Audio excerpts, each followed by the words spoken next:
আসসালামু আলাইকুম বন্ধুরা। তো মূলত 5-6 দিন থেকে আমি ভিডিও আপলোড দিতে পারতেছি না, যেহেতু আমি বাড়িতে ছিলাম না, সেই কারণে মূলত আমি ভিডিও আপলোড দিতে পারি নাই। তো আজকে আপনাদেরকে আরেকটা জিনিস শেয়ার করি।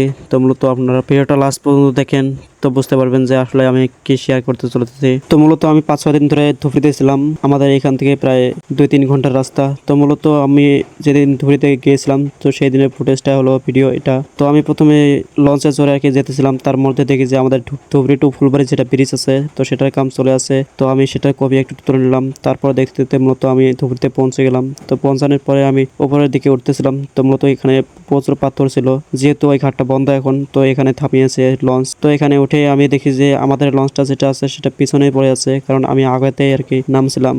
তো সেই কারণে মূলত আমি এখানে নামে অপেক্ষা করতেছিলাম, যেহেতু আমাদের সাথে আরো মানুষ আছে। তো সেই কারণে মূলত আমি এখানে দাঁড়িয়েছিলাম। তো আপনাদেরকে আরেকটা কথা বলে দিই এই ভিডিওতে, যেহেতু আমি একটা অনুষ্ঠানে গিয়েছিলাম, সেই কারণে মূলত আমি ভিডিও ওখানে ছাড়তে পারি নাই। আর ওখানে নেটওয়ার্ক খুবই খারাপ ছিল, সেই কারণে মূলত আমি ওখানে ভিডিও আপলোড করতে পারিনি। সেই কারণে আলহামদুলিল্লাহ বাড়িতে এসে আজকে আমি ভিডিও আপলোড করে দিলাম এটা। তো আপনাদেরকে যে বিষয়ে জানাতে চেয়েছিলাম, তো মূলত আমি জানাতে চাইছিলাম এই ব্রিজটার বিষয় আর কি। তো মূলত এই ব্রিজটা হচ্ছে আমাদের এখানে ধুবড়ি টু ফুলবাড়ি ব্রিজ। তো মূলত এই ব্রিজটা 19 কিলোমিটার লম্বা হবে। আর যে পেরেশানি হয় আমাদেরকে যেতে আসতে, তো এই ব্রিজটা হলে আর কি খুবই সুবিধা হবে। সেই কারণে মূলত এই ব্রিজটা কাম চলে আসছে এখনো। তো আমি মূলত ওই কোম্পানির ভিতরে ঢুকে গিয়েছিলাম, যেখানে আর কি ব্রিজের ফর্মা বানায় বা ব্রিজের যেটা মেন মাল আছে ওগুলো বানায় আর কি। তো মূলত আমি কোম্পানিতে ঢুকে প্রথমে আর কি ক্যামেরা চুপ করে নিয়েছিলাম, কারণ যেহেতু ওখানে ক্যামেরা অ্যালাউড করে না, সেই কারণে মূলত আমি শার্টের পকেটে করে ক্যামেরা করতেছিলাম। তো এখানে দেখো যে কিভাবে আর কি ফর্মা বানায় আর কি। তো মূলত আমরা এখানে গিয়েছিলাম একটা কারণে।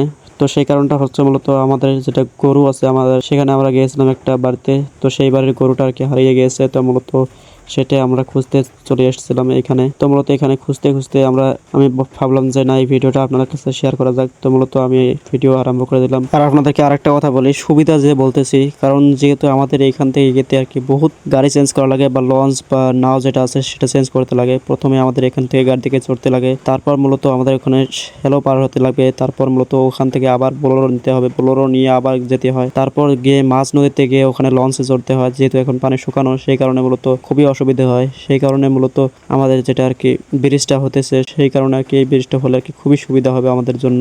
আর মূলত আরেকটা কথা, আজকে থেকে রোজ ভিডিও আপলোড হবে। তো সবাই আমার সাথে থাকবেন এবং ফলো করবেন, শেয়ার করবেন। তো মূলত আজকের ভিডিও এই পর্যন্তই। সবাই ভালো থাকবেন এবং আমার জন্য দোয়া করবেন। আসসালামু আলাইকুম ওয়া রাহমাতুল্লাহি ওয়া বারাকাতুহু।